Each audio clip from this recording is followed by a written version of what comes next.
अब है अंकगणितीय श्रृंखला का सूत्र कैसे प्राप्त करेंगे। तो यहाँ पे देखिए पहला पद अंकगणितीय श्रृंखला के पहले पद को अभी जस्ट आपको बताया गया पिछले वीडियो में कि अंकगणितीय श्रृंखला के पहले पद को ए से प्रदर्शित करते हैं और सामान्य अंतर को डी से प्रदर्शित करते हैं। इसका मतलब अगर किसी अंकगणितीय श्रृंखला का पहला पद मालूम हो और उनके बीच का अंतर मालूम हो तो हम उस अंकगणितीय श्रृंखला का कोई भी पद निकाल सकते हैं।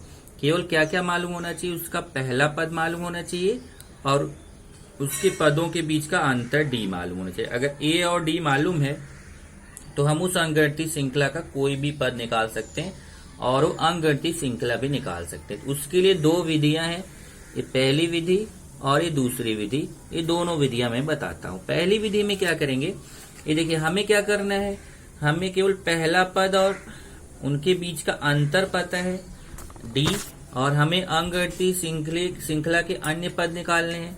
तो जैसे हमें पहला पद निकालना है तो पहला पद T1, तो पहला पद T1 ये ए के बराबर ही रहेगा क्योंकि पहले पद को T1 से भी प्रदर्शित करते हैं, पहले पद को ए से भी प्रदर्शित करते हैं। लेकिन जब हम अगला पद दूसरा पद निकालने जाएंगे T2, तो ये जो पहला वाला पद आया रहेगा उसी में अगर हम डी जोड़ दें तो हमें दूसरा वाला पद मिल जाएगा। इसी तरीके से अगर हम तीसरा पद निकालने जा रहे हैं तो ये जो दूसरा वाला पद का मान आया रहेगा, अगर उसमें ये जो सामान्य अंतर डी है उसको जोड़ देंगे तो हमें तीसरा वाला पद मिल जाएगा।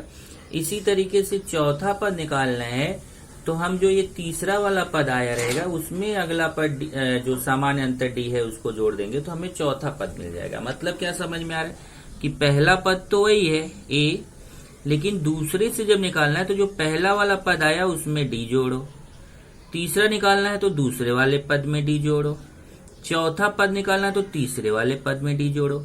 मतलब जो अगला अगला आता जाएगा उसमें डी जोड़ते जाओ तो उसका अगला अगला आता जाएगा। और यहाँ हमने डॉट डॉट डॉट किया है, ये डॉट डॉट डॉट है कि अगर हमें nवां पद निकालना है Tn तो कैसे निकालेंगे। अब जरा इसी में आपको समझाना है कि यहाँ कैसे करेंगे। तो जैसे nवां पद है तो nवें पद के पहले वाला पद, ध्यान से देखना, यही समझना है, यही लाइन जो है ना, ये जो n वाला क्या होता है, संख्या वाला तो आपको समझता है, जैसे अक्षर वाला आता है आप तुरंत दिमाग आपका चलना बंद हो जाता है, तो बंद मत करिए, ध्यान से समझिए। यहाँ जैसे देखिए क्या हो रहा था कि जब हम दूसरा पद निकाल रहे थे तो पहले उसके पहले वाले पद T1 से आ रहा था, तीसरा पद निकाल रहे थे तो उसके पहले वाले पद T2 से आ रहा था, चौथा पद निकाला तो उसके पहले वाले पद T3 से। मतलब कोई भी पद निकाल रहे थे तो उसके पहले आने वाले पद से प्राप्त किया जा रहा था केवल डी जोड़ के। ऐसे ही जब हम Tn निकालेंगे तो Tn के पहले वाला पद, मतलब जैसे 4 के पहले वाला पद 3 होता है, 3 के पहले वाला पद 2 होता है, वैसे अगर n है, n के पहले वाला पद। अब किसी का अगर पहले वाला पद निकालेंगे तो कैसे, जरा देखिए ध्यान से, अब समझाता हूं आपको। जैसे देखिए 4 है, अब मैं बोलूं कि 4 के पहले कौन सा पद आया होगा तो आप कैसे पता करोगे, इसमें एक कम कर दो तो कौन सा पद होगा, 3, तीसरा पद। चौथे पद के पहले कौन सा रहेगा, तीसरा। अब मान लीजिए 5 है, अब मैं बोलूं कि 5वें के पहले पद कौन सा आया होगा तो 5 में 1 घटाएंगे तो 4, मतलब 5वें पद के पहले कौन सा पद आया होगा, चौथा। ऐसे मैं बोलूं 10वां पद है, 10वें पद के पहले कौन सा पद आया होगा तो 10 में 1 घटाएंगे तो 9, और ये सबको मालूम है 10वें के पहले कौन सा आया होगा, 9वां। अगर मैं बोलूं 15वां पद है, उसके पहले कौन सा पद आया होगा तो 15 में से 1 माइनस करेंगे 14, मतलब 15वें पद के पहले 14वां पद आया होगा। ऐसे ही अगर कोई बोले nवां पद है, nवें के पहले वाला पद कौन सा रहेगा तो n में से 1 घटाएंगे n-1, तो ये ध्यान दे दीजिए n है, n के पहले वाला पद कौन रहेगा, n-1। अब क्या होता है कि संख्याएं रहती तो घट के ऐसा घटा लेते हैं, लेकिन n में से तो 1 घटता नहीं तो n-1 ऐसे ही रह जाता है। तो पहले याद कर लीजिए कि nवां पद के पहले वाला पद कौन है, n-1। अगर nवां पद है उसके पहले वाला पद कौन है, n-1। तो यहाँ देखिए हमें अगर Tn निकालना है तो हम क्या करेंगे, उसके पहले वाला पद जो n-1 है, देखिए n के पहले वाला पद कौन है, n-1, Tn-1 में कितना जोड़ देंगे, d। क्योंकि देखो डी डी जोड़ के ही मिल रहा है ना, इसके 4 है तो उसके पहले वाला पद 3 है, उसमें डी जोड़ा। ऐसे n1 निकालना है तो उसके पहले वाला n-1 वाला पद लेंगे, उसमें डी जोड़ेंगे। एक दूसरी विधि है। दूसरी विधि क्या है, जैसे पहला पद निकालना है तो पहला पद t1a तो वही है। दूसरा पद निकालना तो उसका सूत्र है ये जो a है उसमें d जोड़ दो। तीसरा पद निकालना है तो a में एक d और जोड़ दो। ये देखिए पहला पद तो a ही रहेगा, लेकिन दूसरा पद निकालने के लिए उसमें एक d जोड़ दिया। तीसरा पद निकालेंगे तो उसमें एक d और जोड़, एक d पहले से था, एक d और जोड़ेंगे तो 2d हो जाएगा। चौथा पद निकालेंगे, ये 2d है, इसमें एक d और जोड़ दो 3d हो जाएगा। इसी तरीके से हमें nवां पद निकालना है। तो यहाँ पे देखिए nवें पद का सूत्र बन जाता है, कैसे ध्यान से देखिए क्या हो रहा है। सब में a plus a plus a plus, तो यहाँ पे भी a प्लस। फिर यहाँ क्या हो रहा है, यहाँ हो रहा है कि जो इधर पद है, देखिए इधर 2 है तो इधर 1, इधर 3 है तो इधर 2, इधर 4 है तो उधर 3, मतलब यहाँ वाला जो संख्या है उससे एक कम संख्या है, उसके पहले वाली संख्या है। 3 है तो यहाँ उससे एक कम 2, 4 है तो उससे एक कम 3। अब यहाँ n है तो उससे एक कम, अभी जस्ट समझाया आपको, n है तो उससे एक कम क्या होता है n-1। तो यहाँ देखिए फिर से इधर 4 है तो यहाँ 3 हो जाता है। ऐसे यहाँ n है तो उससे एक कम n-1 हो जाएगा और d। तो चेक कर लीजिए a प्लस तो लिखना ही है, a प्लस लिखना ही है, और यहाँ जो संख्या रहेगी उससे एक कम संख्या यहाँ d के सामने लेना है। तो यहाँ n है, n से एक कम n-1 d। ये अगर आप देखें तो एक सूत्र भी होता है, आगे चल के आपको ये सूत्र पढ़ना रहेगा। अब यहाँ पे ध्यान रखिए कि सामान्य अंतर हम निकालते कैसे हैं। जो सामान्य अंतर d है उसको निकालने का सूत्र क्या होता है। तो अगर आप दूसरे पद में पहला पद माइनस करो, तीसरे में दूसरा, चौथे में तीसरा, इसी तरीके से nवें पद में n-1वां पद। अब यहाँ देखिए मैं आपको बताता हूँ, जैसे देखिए ये पहला पद है t1, दूसरा पद t2, तीसरा पद t3, चौथा पद t4, पांचवा पद t5। इस तरीके से अब मैं अगर ऐसे आगे बढ़ता रहूं तो यहाँ पे देखिए tn-1वां पद आएगा, फिर tnवां पद आएगा, फिर tn+1वां पद आएगा। अब अगर आपसे पूछूं इसके पहले वाला पद कौन सा रहेगा, तो n-1 है, इसके पहले वाला n-2, tn-2, उसके पहले वाला कौन रहेगा tn-3। तो यहाँ देखिए tn-1 है, फिर tn है, tn+1। अब मैं बोलूँ इसके बाद कौन सा आएगा, तो tn+2 आएगा। देखिए ऐसे अगर इसके बाद जाओगे tn+2 आएगा, ऐसे ही tn+3 आएगा, इसी तरीके से आता रहेगा। अब देखो t2 में से t1 निकालोगे तो d मिलेगा, t3 में से t2 निकालोगे d मिलेगा, t4 में से t3 निकालोगे d मिलेगा, ऐसे t5 में t4 निकालोगे d मिलेगा। ऐसे ही tn में से tn-1 माइनस करेंगे तो d मिलेगा, tn+1 में से tn माइनस करेंगे d मिलेगा। ये देखो ऐसे ही देखिए d मिलेगा। तो यहाँ सूत्र क्या बन रहा है, t2 माइनस t1, d का मान निकालने का क्या है t2 minus t1, t3 minus t2, t4 minus t3, t5 minus t4, tn minus tn-1, tn+1 minus tn। इस तरीके से देखिए यहाँ सूत्र बनता है। यहाँ देखिए d का सूत्र निकालने का, t2 minus t1, t3 minus t2, t4 minus t3, tn minus tn-1, tn+1 minus tn।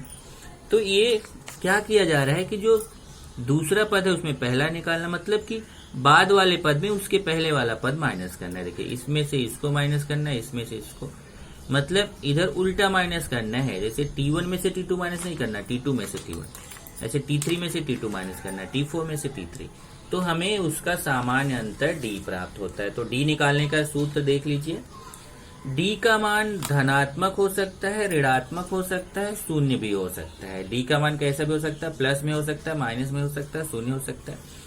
सीमित अंगर्थी श्रृंखला क्या होती है और अनंत अंगर्थी श्रृंखला क्या होती है। तो जिस अंगर्थी श्रृंखला के पदों को हम गिन सकते हैं, सीमित अंगर्थी श्रृंखला के पदों को क्या कर सकते हैं, हम गिन सकते हैं। तो ऐसी अंगर्थी श्रृंखला जिसके पदों को गिना जा सकता है उसे बोलते हैं सीमित अंगर्थी श्रृंखला। और ऐसी अंगर्थी श्रृंखला जिसके पदों को गिन नहीं सकते हैं, गिना नहीं जा सकता है, उसे बोलते हैं अनंत अंकगणितीय श्रृंखला। जैसे देखिए बहुत आसान उदाहरण है, ये देखिए सीमित अंकगणितीय श्रृंखला का और अनंत अंकगणितीय श्रृंखला।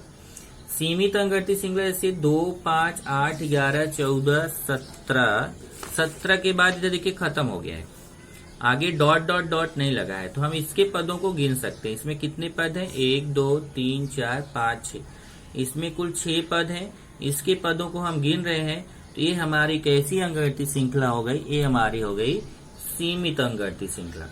अब दूसरी अंकगणितीय श्रृंखला में देखिए यहाँ डॉट डॉट डॉट लगा है, 2, 5, 8, 11 डॉट डॉट डॉट। अब इसका मतलब हुआ कि इसके यहाँ पे 11 के बाद 14, 14 के बाद 17 ऐसे आता जाएगा, ये कभी भी खत्म नहीं होगी। तो यहाँ पे डॉट डॉट डॉट लगा हुआ है, यह कैसी अंकगणितीय श्रृंखला है? अनंत अंकगणितीय श्रृंखला। तो जिसमें डॉट डॉट डॉट नहीं लगा है वो सीमित अंकगणितीय श्रृंखला है, और जिसमें डॉट डॉट डॉट लगा है वो अनंत अंकगणितीय श्रृंखला है। इस तरीके से 2 टाइप के अंकगणितीय श्रृंखलाएं हमें मिलती हैं। अब अगर इसमें मैं आऊं पेज नंबर 59 पर, तो पेज नंबर 59 पे आपके टेक्स्ट बुक में एक उदाहरण है, निम्नलिखित में से कौन सी अनुक्रमणिका अंकगणितीय श्रृंखला है, पहचानिए। यदि हो तो अंकगणितीय श्रृंखला के बाद के 2 पद ज्ञात कीजिए। मतलब सबसे पहले हमें ये पता करना है चारों क्वेश्चन में कि अंकगणितीय श्रृंखला है कि नहीं है, और अगर अंकगणितीय श्रृंखला है तो उसके अगले 2 पद निकालने हैं, अगर अंकगणितीय श्रृंखला नहीं है तो उसके अगले 2 पद नहीं निकालने। बहुत आसान है, देखिए क्या करेंगे।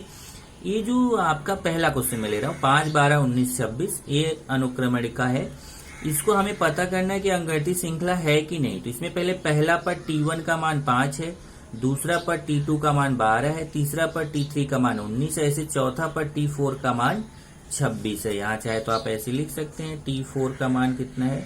26। अब इसमें हम क्या करेंगे कि क्रमिक पदों को माइनस करेंगे, जैसे T2 में से T1 माइनस करेंगे, तो 12 में से 5, ये देखिए कभी भी ऐसे ये देखिए T2 में से T1 माइनस करना, T3 में से T2 और T4 में से T3 उल्टा। तो 12 में से 5 माइनस करेंगे 7 आएगा। ऐसे देखिए फिर T3 माइनस T2, T3 में से T2 माइनस करेंगे, 19 में से 12 घटाएंगे तो भी 7 आएगा।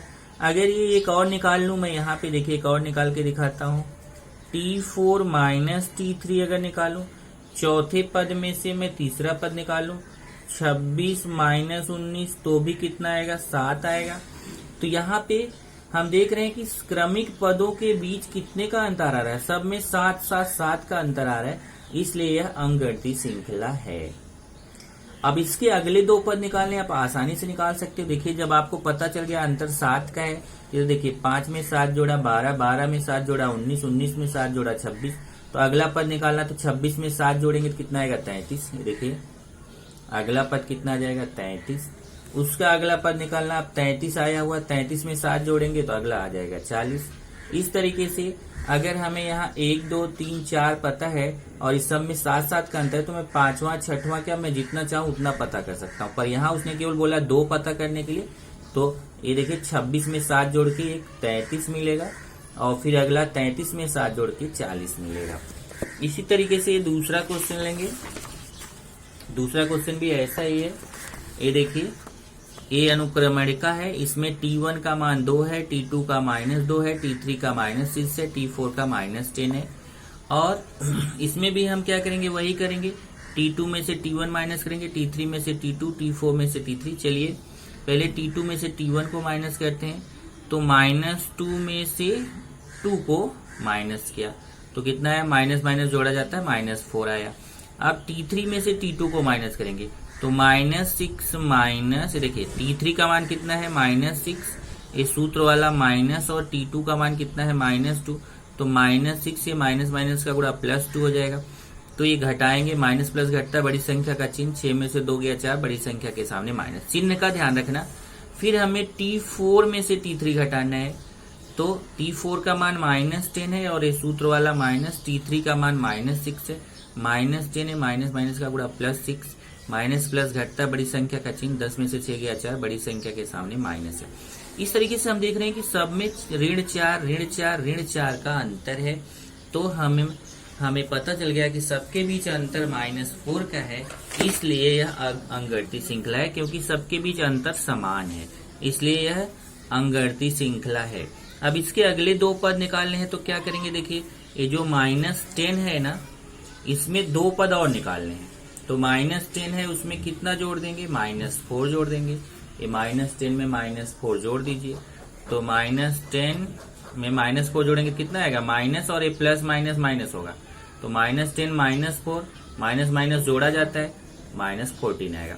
फिर -14 है, इसमें फिर -4 जोड़ दो तो अगला पद मिल जाएगा। देखिए -14 में -4 जोड़ेंगे तो -14 और ये प्लस माइनस का गुणा -4, तो -14 -4 आएगा। माइनस माइनस जोड़ा जाता है, 14 4 18, बड़ी संख्या का चिन्ह। इस तरीके से अगले दो पद ज्ञात हो गए। इसी तरीके से यहाँ देखिए एक तीसरा क्वेश्चन है। तीसरे में 1 1 2 2 3 3। अब इसमें जब हम पहला पद T1 का मान 1 है, T2 का मान 1 है, T3 का मान 2 है, T4 का मान 2 है, T5 का मान 3 है, ऐसे T6 का मान 3 है। अब जरा घटा के देखते हैं। जब आप T2 में से T1 घटाओगे, 1 में से 1 गया 0, T3 में से T2, ये देखिए 1 में से 1 गया 0, T3 में से T2 घटाओगे, 2 में से 1 गया 1, T4 में से T3 घटाओगे, 2 में से 2 गया 0, T5 में से T4 घटाओगे तो 3 में से 2 गया 1। तो ऐसे घटाते जाएंगे तो हम देखेंगे अंतर समान नहीं आ रहा है। देखिए इसमें अंतर 0 आया, इसमें अंतर 1 आया, इसमें अंतर 0 आया, सब में अलग अलग अंतर, किसी में 0 आ रहा है, किसी में 1 आ रहा है, तो अंतर समान नहीं है। देखो ये अगर आप केवल 2 ही निकालते हो ना, 2 से ही पता चल जाता है कि यहाँ 1 में से 1 घटाने पे 0 आ रहा है, यहाँ 2 में से 1 घटाने पे 1 आ रहा है। तो किसी में घटाने पे 0 आ रहा है, किसी में 1 आ रहा है, अंतर समान नहीं है, इसलिए अंगगणितीय श्रृंखला नहीं है। और जब ये अंगगणितीय श्रृंखला नहीं है तो हम इसके अगले दो पद निकाल नहीं सकते हैं। इसी तरीके से देखिए चौथा है। चौथा आपका 3/2 1/2 ऋण 1/2 ऋण 3/2। तो T1 का मान 3/2 है, T2 का 1/2, T3 का ऋण 1/2, T4 का ऋण 3/2। आगे T5 भी लिखा है, T6 भी लिखा है, बराबर। ये तो हमें निकालना है। तो यहाँ देखिए T2 में से T1 माइनस करेंगे, इसमें से इसको माइनस करेंगे। देखिए T2 माइनस T1, 1/2 में 3/2 माइनस करेंगे। हर समान है, हर को एक ही बार लिखेंगे। इधर 1 - 3 होगा, 1 - 3 कितना आएगा, -2, काटेंगे तो -1 आएगा। ऐसे T3 में से T2 घटाएंगे, इसमें से इसको घटाएंगे। तो ऋण T3 का मान कितना है, ऋण 1/2, और इस सूत्र वाला माइनस, और फिर 1/2। अब यहाँ देखिए हर समान हर को एक ही बार लिखेंगे, -1 आएगा, जुड़ के -2, काटेंगे -1। ऐसे ही T4 में से T3 घटाएंगे। T4 कितना है, -3/2 में -1/2 घटाएंगे, तो पहले T4 का मान -3/2, सूत्र वाला माइनस, T3 का मान -1/2। अब -3/2 ये माइनस माइनस का गुणा +1/2। हर समान है, एक ही बार लिखेंगे, -3 + 1 आएगा तो -2 हो जाएगा, काटेंगे -1। यहाँ देख रहे हैं कि अंतर समान है, सब में -1, इसलिए अंगगणितीय श्रृंखला है। और इसका अगला दो पद निकालना है तो कैसे निकालेंगे, आसानी से निकाल सकते हैं। ये जो -3/2 है उसमें -1 जोड़ देंगे, फिर तिर्यक गुणा करके ये अगला पद मिल जाएगा। इसी तरीके से ये देखिए -5/2 मिल गया, -5/2 में फिर -1 जोड़ देंगे तो अगला पद मिल जाएगा। इस तरीके से हम ये पता कर सकते हैं अंगगणितीय श्रृंखला है कि नहीं। कैसे, इससे रिलेटेड क्वेश्चन हम अगले लेक्चर में करेंगे। आज थोड़ा टाइम खत्म हो गया है, तो अभी इससे रिलेटेड क्वेश्चन और करेंगे अगले लेक्चर में। केवल आप ये ध्यान रखिए, अगर हम ऐसे अंतर निकालेंगे, अगर अंतर समान आ रहा है तो अंगगणितीय श्रृंखला है, अगर अंतर समान नहीं आ रहा है तो अंगगणितीय श्रृंखला नहीं है।